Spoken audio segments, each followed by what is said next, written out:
Hello dear viewers, আমাদের আজকের এই ভিডিওতে আছেন আমাদের ক্রেভ হবিগঞ্জের আইএলটিএস একাডেমিকের আমাদের একজন স্টুডেন্ট রিয়াজ আহমেদ, যিনি গত 24 তারিখে আইএলটিএস এর রিয়েল টেস্ট দিয়ে যেখান থেকে আইএলটিএস এ ওভারঅল ব্যান্ড স্কোর 6 নিশ্চিত করেছেন। তো রিয়াজ স্যারের সাথে আজকে কথা বলবো ওনার আইএলটিএস এর যাত্রা এবং ওনার আজকের এই যে অ্যাচিভমেন্ট, সেই অ্যাচিভমেন্ট গুলো নিয়ে। প্রথমে রিয়াজ স্যার, আপনি কেমন আছেন? আলহামদুলিল্লাহ। ওকে, সো রিয়াজ স্যার, আপনি আমাদের এখান থেকে আইএলটিএস এর কোর্স কমপ্লিট করার পর আপনি আইএলটিএস এর এক্সাম দিয়ে একটা আউটস্ট্যান্ডিং স্কোর নিশ্চিত করেছেন। সেই জন্য আপনাকে আমাদের এই হবিগঞ্জের পক্ষ থেকে অনেক অনেক অভিনন্দন। ওকে, সো আপনাকে কিছু কোয়েশ্চেন জিজ্ঞেস করতে চাচ্ছি। সেখান থেকে নাম্বার 1, আপনি যে আইএলটিএস এর পরীক্ষা দিলেন এবং প্রথম চান্সেই আপনি আইএলটিএস এর 6 পয়েন্ট সিকিউর করছেন, তো সেই ব্যান্ড স্কোর নিয়ে বা এই অ্যাচিভমেন্ট নিয়ে আপনি বা আপনার পরিবার কতটুকু স্যাটিসফাইড? আলহামদুলিল্লাহ। বিশেষ করে আমার ফ্যামিলি সবচেয়ে বেশি খুশি। আর পার্সোনালি আমার জন্য the journey was quite tough, but I have got my desire school, যার জন্য আমি খুবই খুশি। ওকে, থ্যাংক ইউ। ওকে, তো রিয়াজ স্যার, আপনি আমাদের এখান থেকে যে আইএলটিএস এর যাত্রা কমপ্লিট করে আইএলটিএস এর রিয়েল টেস্ট দিলেন এবং একটা ব্যান্ড স্কোর সিকিউর করলেন, তো সেই যাত্রাটা আপনার আমাদের ক্রেভ হবিগঞ্জের সাথে যে আইএলটিএস এর যাত্রা, সেটা কেমন ছিল? It was an outstanding journey for me. কারণ হচ্ছে যে স্যারগুলা খুব ফ্রেন্ডলি আসলা। তারপর হয়েছে যে আমার যদি পার্সোনাল কোনো হেল্পের দরকার পড়ছে, আমি সবসময় পাইছি। এডিশনাল যে হেল্পগুলো ছিল, যেমন স্পিকার ক্লাব, তারপর লিসেনিং রাইটিং যে এক্সট্রা ক্লাস যেগুলো আমি করছিলাম 2টার সময়, এগুলা খুবই ভালো হয়েছে। আর মধ্যবর্তী অবস্থায় একটা ডিস্ট্রাকশন তৈরি ছিল আমার পার্সোনাল কারণে, কারণ আমি ভাবছিলাম যে I am not able to do this. তারপর আমি আপনার সাথে আমি পার্সোনাল যোগাযোগ করছিলাম জার্নির মধ্যবর্তী অবস্থায়। তো আমার রাইটিং এর জন্য আমার সাগর স্যার খুবই হেল্প করছে। খুব বলতে আমি কিছুদিনের মধ্যে আমি একটা ভালো একটা আউটকাম পাইছি। দেন হচ্ছে আমরা যে স্পিকিং ক্লাব গুলা যেগুলো করছিলাম 12টার সময়, আমি নিয়মিত প্রথম অবস্থায় 10-15 সেকেন্ডের উপর কথা বলতে পারতাম না।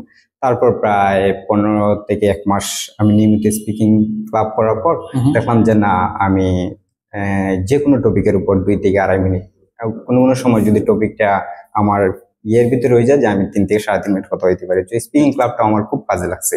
তারপর স্যাররা, যেটা আমি আগে হয়েছে যে স্যাররা খুব ফ্রেন্ডলি আসতা। আমি দেই, মক দেই, বা যে কোনো ধরনের প্রয়োজন যদি আমি ফেসবুক মেসেঞ্জার বা পার্সোনাল যদি হোয়াটসঅ্যাপে আমি লিখ দিয়েছি, আমি সাথে সাথে আমার হেল্পগুলো পাইছি। আর আমার এই 6 সিকিউর করার মূল কারিগরের পেছনে কেবি আছে। কারণ হচ্ছে আমি শুধু তারা টিপস এন্ড ট্রিক্স ফলো করি, বলতে আপনারা টিপস এন্ড ট্রিক্স ফলো করিয়া, মানে এক্সট্রা কিছু না, শুধু এগুলো ফলো করেই আমি আমার 6 অর্জন করছি। ওকে, থ্যাংক ইউ স্যার। তো আসলে আমিও ওনার ইনস্ট্রাক্টর হিসেবে ছিলাম। তো বেসিক্যালি আমি যখন প্রথম দিকে ওনাকে পরীক্ষা নিতাম, তখন দেখা যাইতো যে আইএলটিএস এ আসতো 4.5, তারপর 5 এইরকম।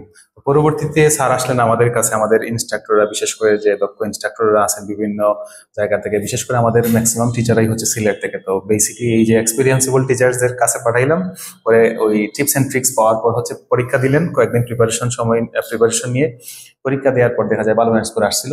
দেন পরীক্ষা দিয়ে মোটামুটি এটা সিকিউর করছেন একটা স্কোর, এবং এটা নিয়ে আপনি অত্যন্ত খুশি, তাই না? ওকে, আমরাও আমাদের এই হবিগঞ্জ অত্যন্ত খুশি আপনার এই স্কোর পেয়ে আর কি। তো বাই দ্য ওয়ে, আমাদের যে কোর্স কমপ্লিট করার পর আপনি যে মক টেস্ট দিলেন, এখানে মনে হয় কয়েকটা মক টেস্ট আপনি দিয়েছেন, রাইট? ওকে, তো মক টেস্ট আপনার এই যে আমাদের সার্ভিসটা কেমন ছিল, বা কোয়েশ্চেন টাইপ কেমন ছিল?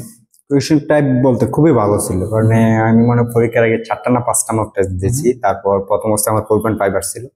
তারপর মক টেস্টে দেওয়ার পর সবচেয়ে বেশি কার্যকরী হয়েছে আমার ফিডব্যাক গুলা। কারণ আমি feedback writing, weather it is writing, reading বা যে কোনো মডিউল হোক, স্পিকিং তো আমি সাথে সাথে নিয়ে নিয়েছি, এটা তো আপনারা দিয়েছেন। এছাড়া যে বাকি 3 মডিউলের আছে, আমি ফিডব্যাক গুলো খুব ভালোভাবে নিতে পারছি। আমার কোন জায়গায় ভুল হয়েছে, আমি এই স্পেলিং এ ভুল করছি নাকি, বা আমার কোন জায়গায় ঘাটতি গুলো আছে, এগুলো আমি খুব ভালোভাবে নিছি। তো এইগুলা নেওয়ার পর যে আপনার যে আছে না পার্সিয়াল ইয়েগুলো আছে, আমি ফ্রিতে পার্সিয়াল দিতে পারছি। আমার মক টেস্টে টাকা খরচ করে মক টেস্টে না গিয়ে আমি ফ্রিতে পার্সিয়াল দিছি। তো পার্সিয়াল দেওয়ার কারণে আমি আমার যে ঘাটতিগুলো আছে, আমার স্কোরটা পাওয়ার জন্য যে ঘাটতিগুলো আছে, এগুলো থেকে আমি ওভারকাম করতে পারছি খুব সহজে। পার্সিয়াল গুলো খুবই কাজে লাগছে মক টেস্ট দেওয়ার পর। তারপর বেশ লাস্ট দিকে বেশ কয়েকটা দিছি, ওইগুলো আপনার মনে এইসবগুলাতে আমার 6 আসছে।